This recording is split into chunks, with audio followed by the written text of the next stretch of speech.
Assalamualaikum warahmatullahi wabarakatuh. Alhamdulillah, wassalatu wassalamu ala rasulillah wa ala alihi wa sahbihi wa mawala. Rabbi shrah li sadri wa yassir li amri wa hlul 'uqdatam min lisani yafqahu qawli. Allahumma la sahla illa ma ja'altahu sahla wa anta taj'alul hazna idza syi'ta sahla. Allahumma rabba Jibril wa Mikail wa Israfil fatiras samawati wal ard alimal ghaibi wasyahada anta tahkumu baina ibadika fima kanu fihi yakhtalifun ihdina lima ikhtalafa fihi minal haqqi biidnik innaka tahdi man tasha'u ila siratin mustaqim. Allahumma bika asbahna wa bika amsayna wa bika nahya wa bika namutu wa ilaikan nusyur. Allahumma ma asbaha bi min ni'matin aw bi ahadin min khalqika faminka wahdaka la syarika lak falakal hamdu wa lakash syukr. Alhamdulillah, puji syukur selalu kita panjatkan kepada Allah Subhanahu wa taala. Dengan izinnya dan rahmatnya yang terkandung di dalam asma'nya Ar-Rahim, kita bisa berkumpul lagi melanjutkan kajian kita setelah kita sama-sama memenuhi undangan Allah salat subuh berjamaah. Semoga Allah SWT melimpahkan rahmat dan hidayah kepada kita semuanya. Amin ya rabbal alamin. Salawat serta salam kita limpahkan kepada Nabi kita Nabi Muhammad sallallahu alaihi wasallam, kepada keluarganya, sahabatnya, serta seluruh kaum muslimin, saudara-saudara kita semuanya. Jamaah rahimakumullah, alhamdulillah kita masih melanjutkan kajian tentang faidah dari zikir. Kitab yang menjelaskan tentang manfaat zikir. Kalau kita mengetahui manfaat dari satu pekerjaan, maka kita akan jauh lebih semangat untuk mengerjakannya itu. Kalau anak-anak sekarang bilang tidak ada makan siang gratis gitu ya, otomatis pekerjaan ketika ditanya mau apa kesini, oh saya mau cari pekerjaan ya. Yang satu lagi, ngapain kamu datang ke sini? Saya mau cari upah dari pekerjaan ya. Orang yang bekerja belum tentu dapat penghasilan, tapi kalau orang cari penghasilan pasti dapat pekerjaan ya. Makanya kita yakin kalau Allah Subhanahu wa taala berfirman, wa may ya'mal mithqala dzarratin khairan yarah. Sekecil apapun ya amal soleh yang kita kerjakan itu, Allah tidak akan menyalahi janjinya. Pasti Allah akan berikan imbalannya. Manusia kadang ketika seseorang bekerja itu suka menyalahi janjinya, sehingga banyak sekali para karyawan ataupun yang kerja terdolimi haknya. Sehingga Nabi mengingatkan, termasuk di antara dosa adalah ketika seseorang mempekerjakan orang lain kemudian diberikan upahnya setelah keringatnya mengering ya.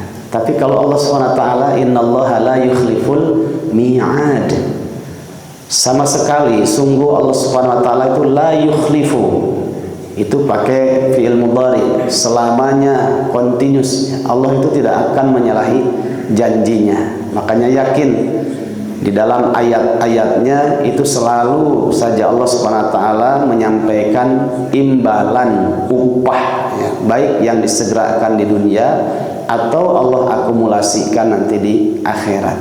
Karena kita yakin Allah itu tidak akan menyalahi janjinya. Sedangkan zikir ini adalah bagian dari amal ibadah besar yang jarang sekali orang memperhatikan persoalan ini. Hidup sekadar hidup saja, makan sekedar makan saja. Padahal zikir ini bagian dari makanan yang menjadi nutrisi besar bagi kehidupan ruh. Bukankah jasad ini 85% akan sehat ketika ruhnya sehat? Tidak cukup kita makan dengan banyak nutrisi kemudian untuk kesehatan badan kita, tapi ruh juga jauh lebih membutuhkan nutrisi untuk ruh itu sendiri. Maka zikir inilah adalah nutrisi yang terbaik di antara nutrisi-nutrisi yang ada untuk menyehatkan ruh kita. Jamaah rahimakumullah, Allah itu indah ya. Ketika menjelaskan kalimat wa may ya'mal mithqala dzarratin khairan yarah. Di situ ada kalimat, ibu-ibu kelihatan enggak ya?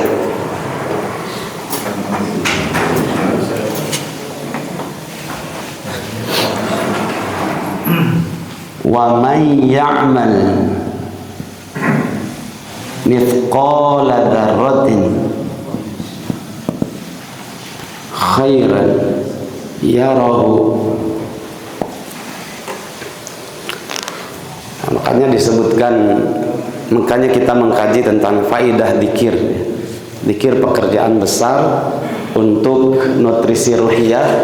Kadang kita malas mengerjakan satu pekerjaan kalau tidak disebutkan upahnya apa ya. Nah, jangan disalahkan kalau orang bertanya upahnya apa ya, kalau saya kerja ini, jangan disalahkan, itu fitrah manusia.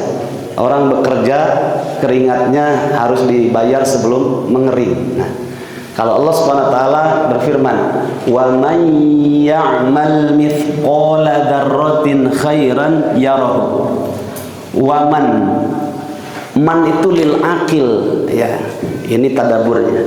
Man itu untuk yang berakal, berbeda dengan ma. Ma itu sesuatu yang tidak berakal. Maka Allah menyebutkan dengan sifatnya umum ya, bersifat am. Waman dan siapa saja. Namanya siapa saja itu bersifat am. Mau orang Indonesia, luar Indonesia, mau yang ada di Eskimo ataupun yang ada di Eropa, siapa saja, kecil besar, pokoknya siapa saja manusia berakal. Man itu sesuatu yang berakal. Siapa saja manusianya, dimanapun dia, mau bahasanya seperti apapun, ya'mal ya. Ya'mal itu fi'il mudhari'. Fi'il mudhari itu maknanya lil hadir wal mustaqbal. Sifatnya hari ini setelah tahu ilmunya dan untuk selamanya. Namanya continuous tense dalam bahasa Inggris ya. Dan siapa saja orangnya dimanapun dia berada, seperti apapun orangnya, selama dia terus beramal ya. Bahkan selama hidupnya itu dia punya amal meskipun mithqala dzarrah ya. Itu umumnya diterjemahkan kalau dalam terjemahan-terjemahan Al-Qur'an yang ada ya, itu sebesar biji sawi, biji dzarrah. Dzarrah itu Pak ya, banyak maknanya. Dzarrah itu sesuatu yang tidak bisa diindra. Tapi kalau pakai suryakanta pembesar atau mikroskop itu kelihatan ada, itu dzarrah. Atau ibu bapak ya, pagi hari biasanya suami yang hebat ya. Suami yang hebat itu pekerjaan rumah itu dikerjakan oleh suaminya, bukan istrinya ya. Istrinya tidak boleh tangannya kasar ya, sehingga tidak boleh tangannya berdebu. Suami yang hebat dia bawa kamoceng, tahu kamoceng ya? Ya, yang dari apa namanya, bulu ayam ataupun bulu angsa. Dia buka open lihnya, jendelanya, yaftahu sababik, dia buka jendelanya di pagi hari menjelang mencorong panon poe ya, menjelang matahari itu terbit, dia buka jendelanya, kemudian dibersihkan sama kamoceng ya. Itu ketika dibersihkan sama kamoceng ya, jendelanya terkena cahaya matahari, ada debu-debu ya Bu ya, ada debu-debu. Nah itu tuh dzarrah tuh begitu, sesuatu yang orang tidak terlalu memperhatikannya, Karena itu sesuatu yang jarang bisa dilihat. Nah, itu namanya dzarrah, saking kecilnya. Jamaah rahimakumullah, manusia melihatnya terbatas sehingga tidak bisa dikatakan al-basir. Tapi Allah Subhanahu wa taala al-basir, zat yang maha melihat. Pandangan Allah itu tajam, tidak ada yang kurang sedikit pun, sehingga Allah menyebutkan dengan makna dzarrah, ya, dzarrah gitu. Siapa saja orangnya dimanapun dia berada, selama hidupnya kontinus beramal, meskipun amalnya itu sebesar dzarrah, sesuatu yang jarang orang memperhatikannya karena tidak terlihat tapi ada, seperti debu tadi itu dzarrah. Allah Subhanahu wa taala, ya, itu menghargainya sebesar dzarrah. Apa yang sebesar dzarrah itu? Khairan, kebaikan. Dilihat tadaburnya di sini Pak, dzarratin khaira, ya. Ini dalam ilmu tajwid apa namanya, Bu? Izhar halqi, ya. Dzarratin khaira, tidak boleh ada jeda. Nah, tadabbur ayatnya, sekecil apapun amal soleh, meskipun seperti debu yang tidak terlihat dan orang tidak memperhatikannya, tapi Allah itu maha sempurna penglihatannya, sehingga Allah hargai, ya. Dengan apa? Pertama, tidak ada jeda di sini, seperti idhar halqi, ya.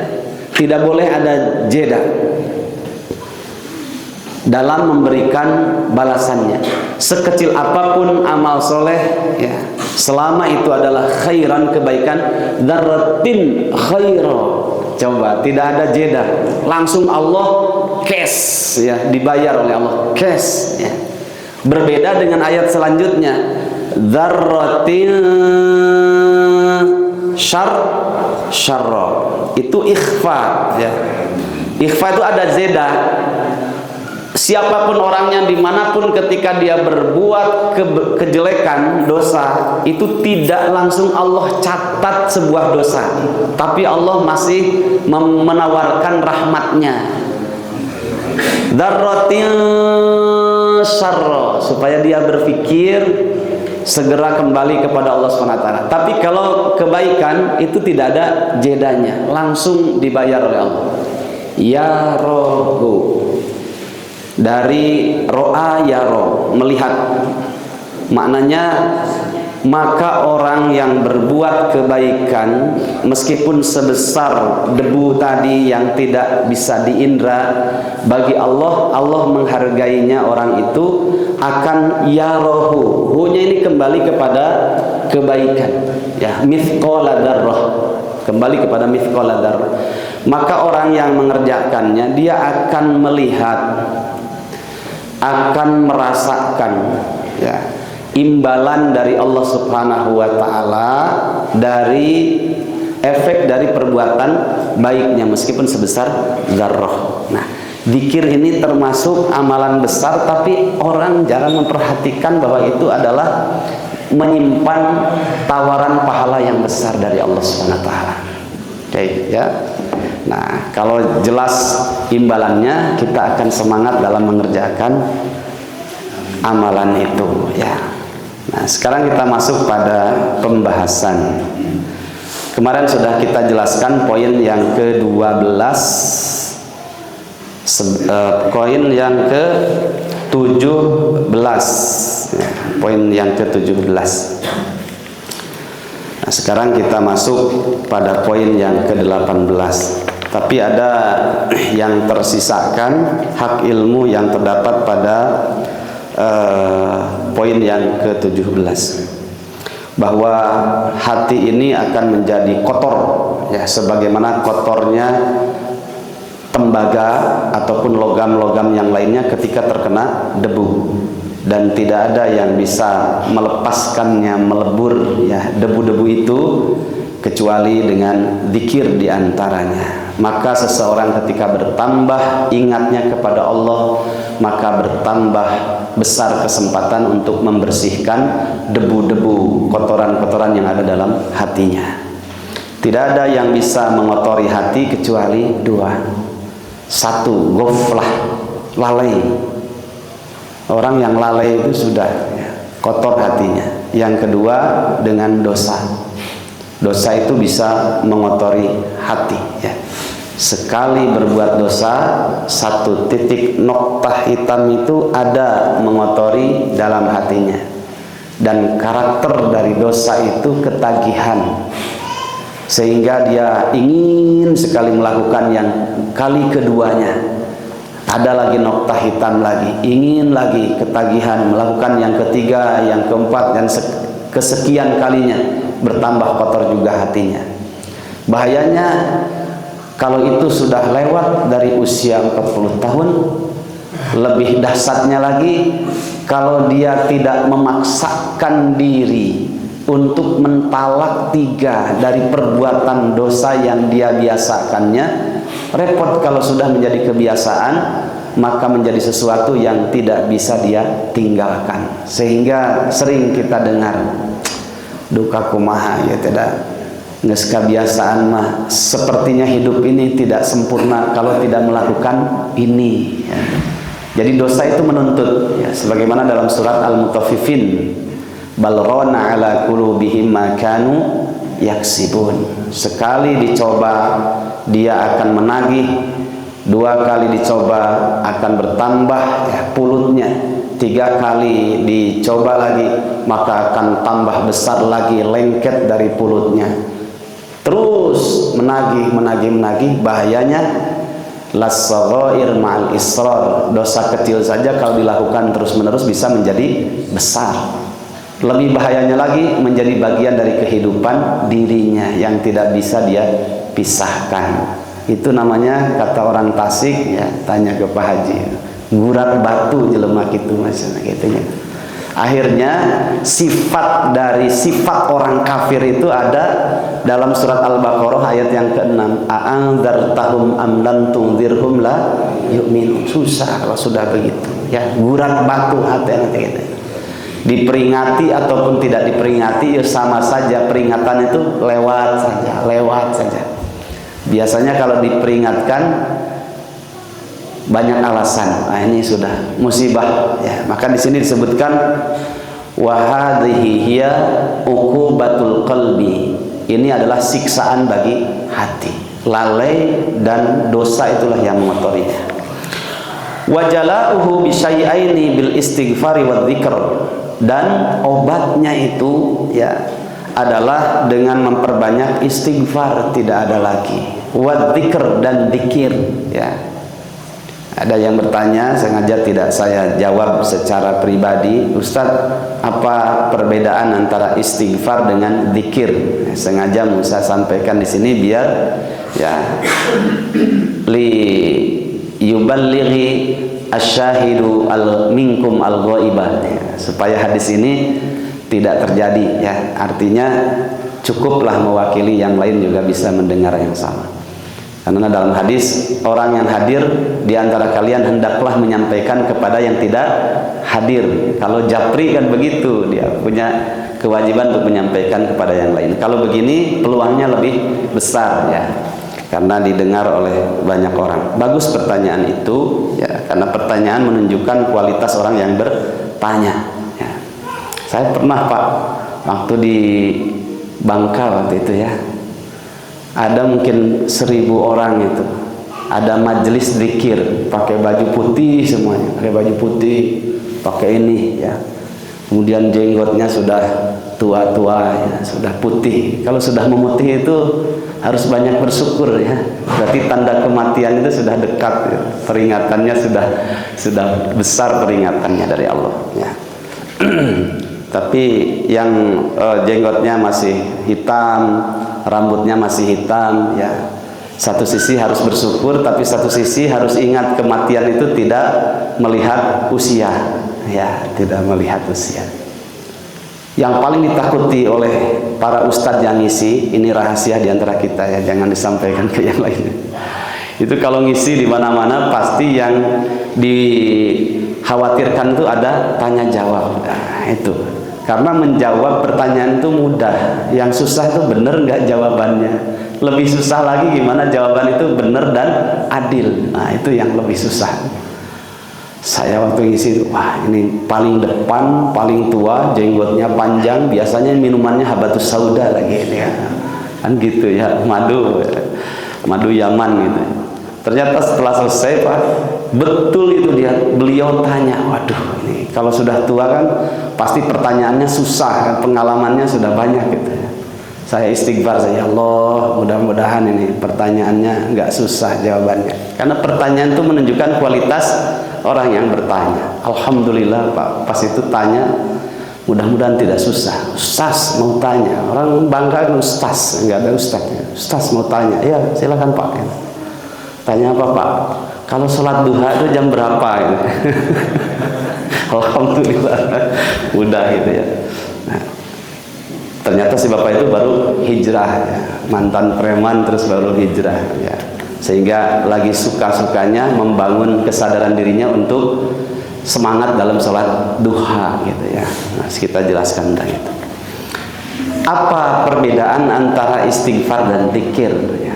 Dari sisi bahasa, kalau istighfar itu bimakna tolab ya, wa du'a, bermakna tolab itu meminta ya, dari yang bawah ke yang atas. Nah, makanya doa ya itu meminta dari yang bawah ke yang atas, berarti ada sesuatu yang dibutuhkan. Sehingga kalau ghafaro itu mengampuni, tapi kalau istaghfaro itu tolabul maghfirah, berarti ada yang memiliki maghfirah yang diminta oleh at-talib gitu ya. Istighfar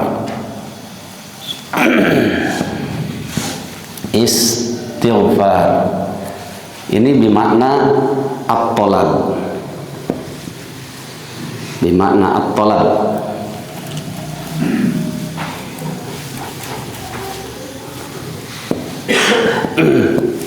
Wa du'a ya. Kalau ghafara itu mengampuni ya. Yang memberikan ampunannya adalah Al-Ghaffar atau Al-Ghafur, Allah Subhanahu wa taala ya. Ini semuanya pakai sigot muntahal jumu. Al-Ghaffar, zat yang maha mengampuni. Al-Ghafur sama, zat yang maha mengampuni. Yang maha mengampuni otomatis ada sesuatu yang akan diberikan ya, akan diberikan kepada orang yang mengharapkannya, yang disebut dengan maghfirah. Nah, maghfirah ampunannya. Geningnya kalau pas ada yang meninggal biasanya seorang tokoh bilang begini ya, para ashabut ta'ziyah, bapak yang hadir, jangan disebutkan ibu, karena ibu-ibu itu jangan hadir ke kuburan ya. Para ashabat ta'ziyah, saya sampaikan terima kasih atas doanya, kemudian mengingatkan, mari ya, mangga orang sami-sami nyuhunkeun ka Allah sakumaha dina hadis, istaghfiru li akhikum wasalu lahu tathbit fa innahul ana yus'alu. Disampaikan biasanya hadis itu, bahwa mintalah oleh kalian ya, ampunan bagi saudara kita yang baru saja dikuburkan, wasalu lahu tathbit, dan mintalah kepada Allah kalimat tathbit, siap untuk menjawab pertanyaan-pertanyaan dua malaikat. Nah, kemudian ada kalimat semoga atau mugia sadaya kasayanana katampi ku Allah Subhanahu wa taala sareng kalepatanana dosana aya dina maghfirah. Allah suka disebutkan maghfirah ya. Nah, ini maka istighfar itu artinya adalah meminta ampunan, meminta maghfirah.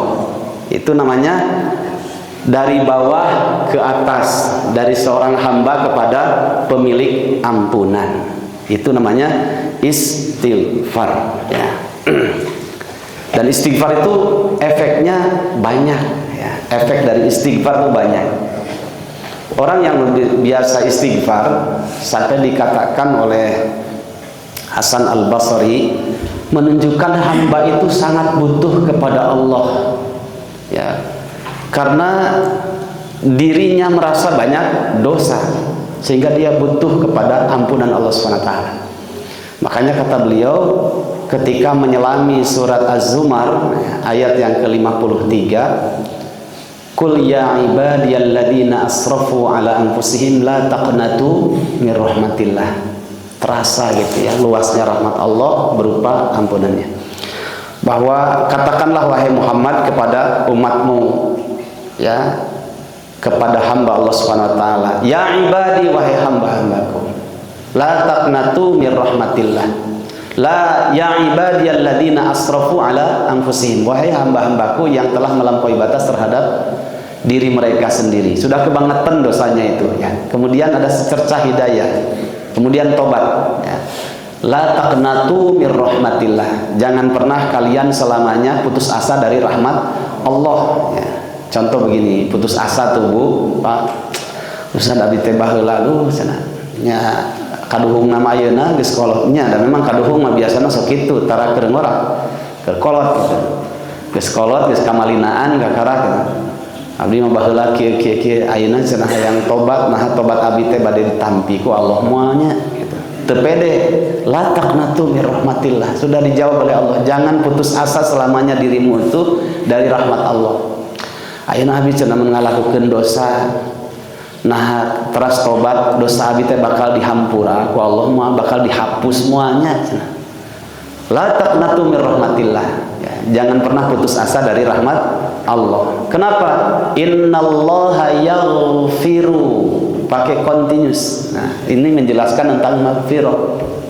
Sifat Allah Subhanahu wa taala, Allah sediakan ampunannya karena Allah pengampun. Innallaha, diyakinkan lagi supaya yakin kalau dosa-dosa yang pernah diperbuatnya akan dihapus oleh Allah, tobatnya akan diterima. Innallaha, sesungguhnya Allah, pakai inna untuk stressing makna. Yaghfiru pakai continuous tense fi'il mudhari. Dari sejak kamu tahu ilmunya sampai selama kamu hidup sampai engkau mati, Allah itu yaghfiru, mengampuni selamanya. Mengampuni apa? Az-dzunuba. Coba, Allah tidak menyebutkan az-dzanba, tidak. Tapi az-dzunub, selamanya Allah Subhanahu wa taala yaghfiru. Yaghfiru itu fi'il mudhari, ya.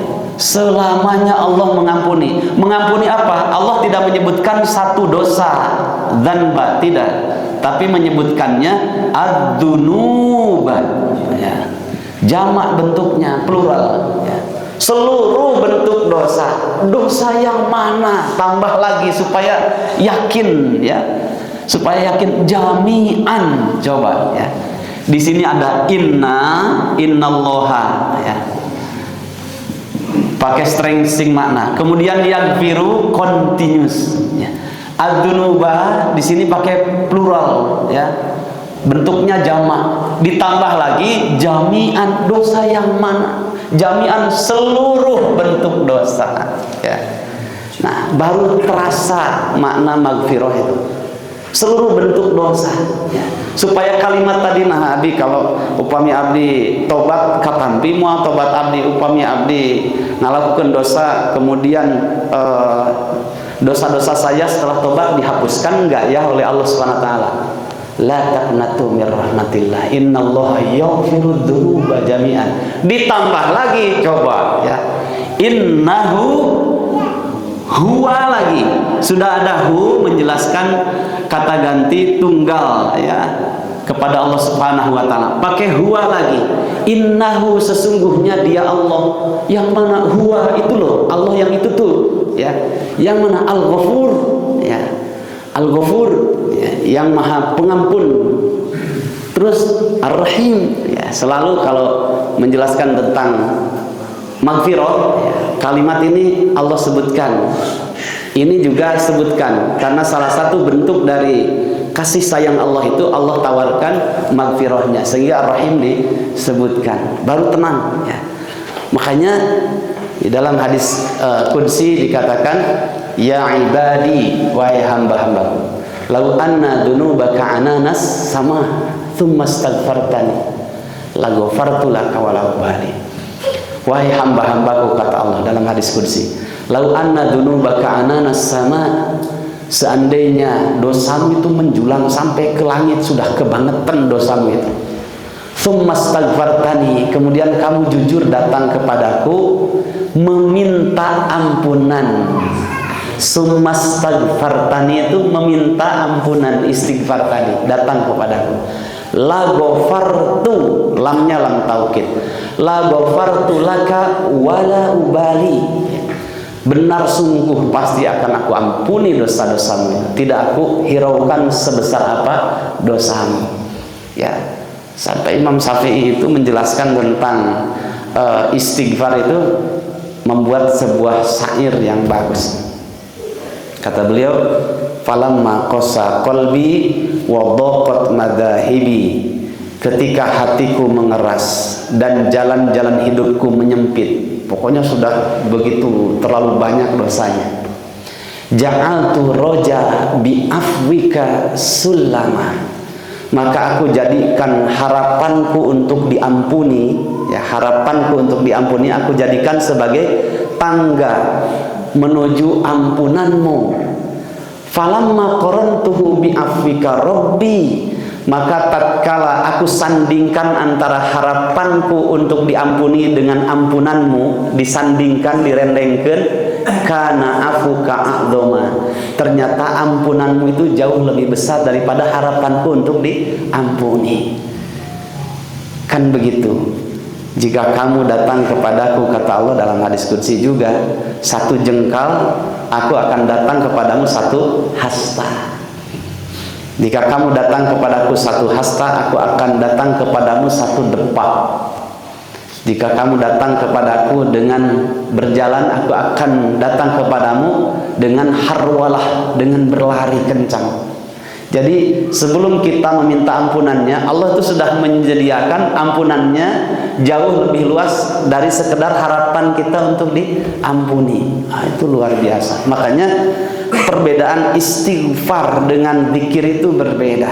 Istighfar itu jauh lebih khusus, zikir itu bersifat umum, sehingga istighfar itu bagian dari zikir. Jamaah rahimakumullah. Nah, sampai-sampai Hasan Al-Basri mengatakan, seandainya dari sejak bangun kita basahi lisan ini dengan istighfar, astagfirullah, astagfirullahaladzim, astagfirullahaladzim wa atubu ilaih, ya, boleh dipilih istighfar sampai kita kemudian mau tidur lagi. Seandainya ada dari 1000 atau 2000 kalimat istighfar yang sama, mudah-mudahan ada satu kalimat istighfar yang kita ucapkan dengan tulus, itu tembus sampai arasnya Allah Subhanahu wa taala, dan itu cukup untuk menjawab setengah hisabmu nanti pada hari kiamat. Ya, Masya Allah, dahsyat. Al-Ghafur, Al-Ghaffar, itu dahsyat, ya. Bahkan orang yang biasa istighfar itu, ya, karena bisa saja, ya, bisa saja, maaf ya kalau ada ujiannya di situ.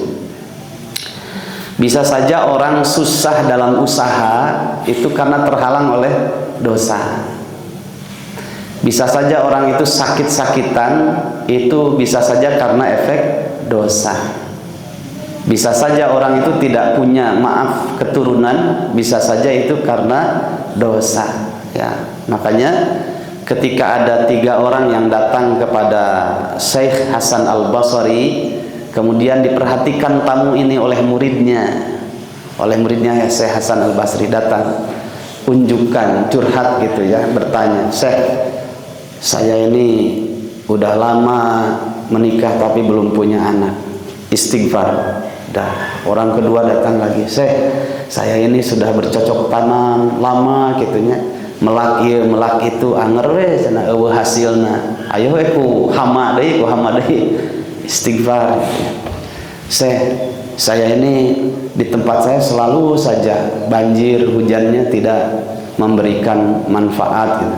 Udah istighfar saja. Jadi lama, yang satu lagi bertanya, ini lama tidak ada turun hujan ya. Yang ketiga ini tidak turun hujan, gimana? Ya, istighfar. Suruh istighfar, ya istighfar. Akhirnya setelah pulang 3 orang itu, muridnya bertanya, Syekh, kenapa 3 orang yang datang dengan pertanyaan berbeda tapi jawabannya sama? Gitu. Suruh istighfar gitu ya. Kemudian beliau menjawab berdasarkan surat Nuh gitu, dari ayat 10 sampai ayat yang ke-12. Faqultu astaghfiru rabbakum innahu kana ghaffara. Maka aku katakan, kata Nabi Nuh kepada umatku, istaghfiru rabbakum, perbanyaklah kalian meminta ampunan kepada Allah Subhanahu wa taala. Kalian ini banyak dosa. Minta ampunanlah kepada Allah Subhanahu wa taala. Innahu kana ghaffara. Karena sesungguhnya Allah Subhanahu wa taala itu zat yang maha pengampun. Dengan banyak istighfar itu, 1, yursilis sama alaikum midrar. Allah akan turunkan hujan yang lebat tapi penuh manfaat hujannya. Ya. Karena banyak hujan tapi hujannya itu hujan yang melahirkan musibah, tsunami, banjir. Nah, istighfar, nanti Allah turunkan hujan midrar ya. Yursilis sama alaikum midrar wa yumdidkum bi amwalin, yang enggak punya, yang bisnisnya banyak masalah, dengan istighfar wa yumdidkum bi amwalin, Allah akan berikan harta-harta yang melimpah berkah. Kemudian bi amwali wa banin, yang enggak punya anak, dengan istighfar Allah berikan keturunan. Wa jannatin, kebun-kebunnya yang kering, kerontang, banyak masalah, kena hama gitu ya.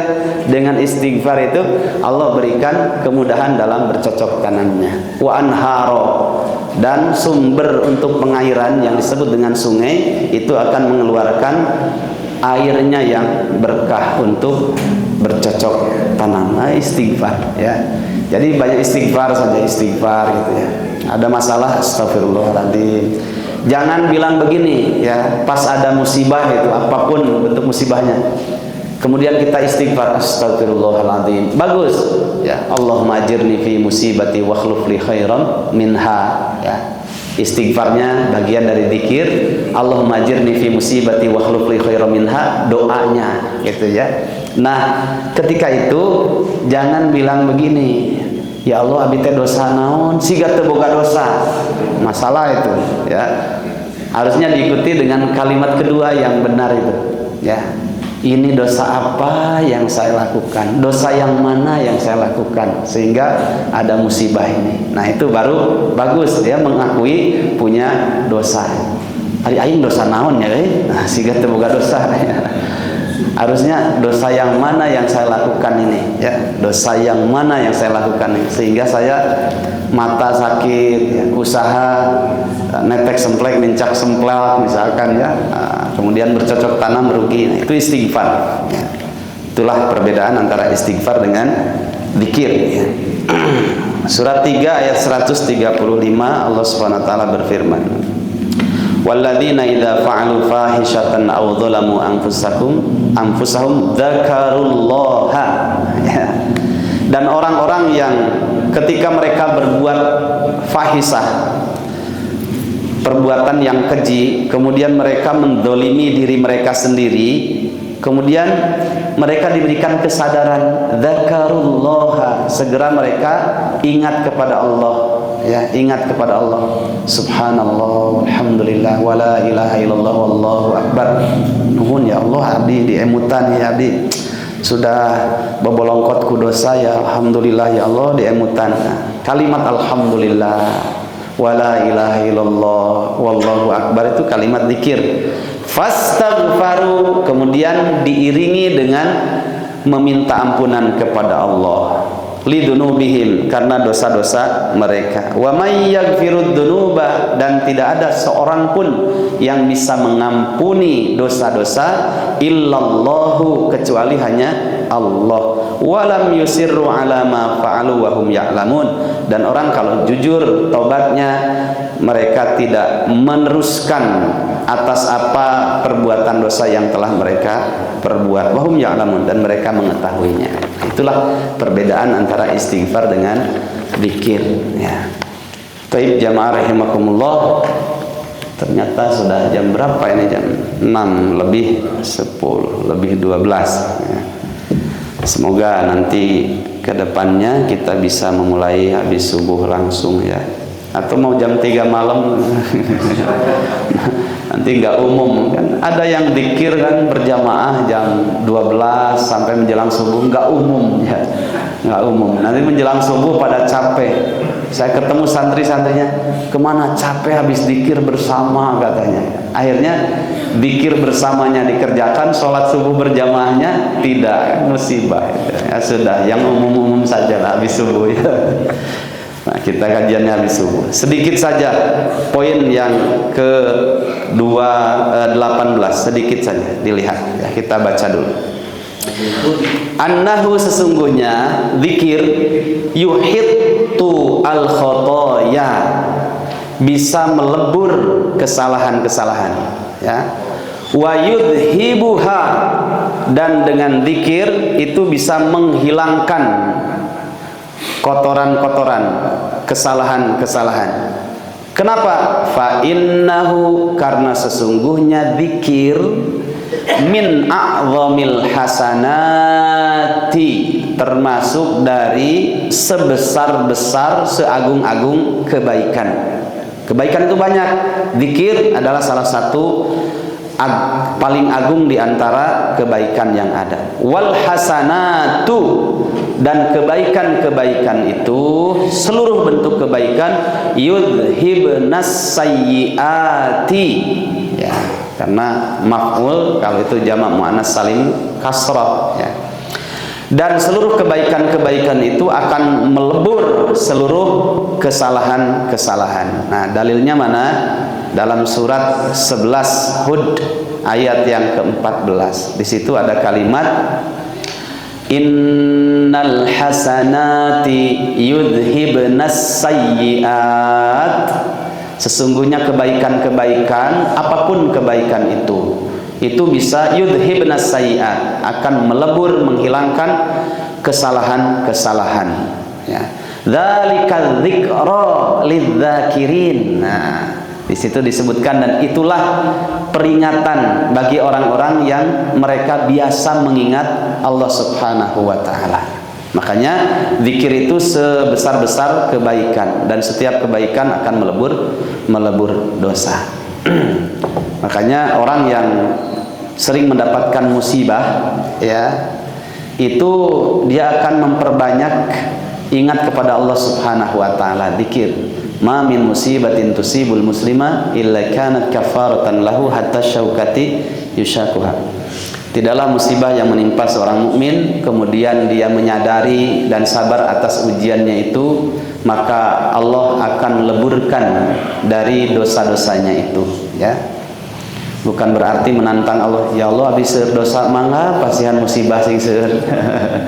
Ya, udah berjalan mengalir saja ya, mengalir saja. Karena Allah melebur dosa hambanya itu banyak cara. Ada yang dengan musibah, ada yang dengan amal soleh. Tapi orang yang sering terkena musibah dan dia seorang mukmin, dia pasti lebih banyak lagi mengingat Allah Subhanahu wa taala. Kata jong innalillahi, ingat kepada Allah. Kata jong deui di mana labuh, subhanallah ya. La ilaha illallah, Allahu akbar ya, ingat kepada Allah ya.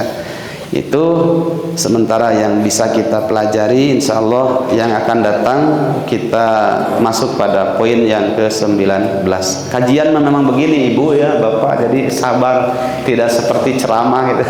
Kalau ceramah ya 1-2 ayat kemudian ke sana kemari ya. Tapi kalau kajian ya terikat dengan hak ilmu yang terdapat dalam kitab itu sendiri, sehingga tujuan dari penulis itu akan tersampaikan ya. Barakallahu fikum. Assalamualaikum warahmatullahi wabarakatuh.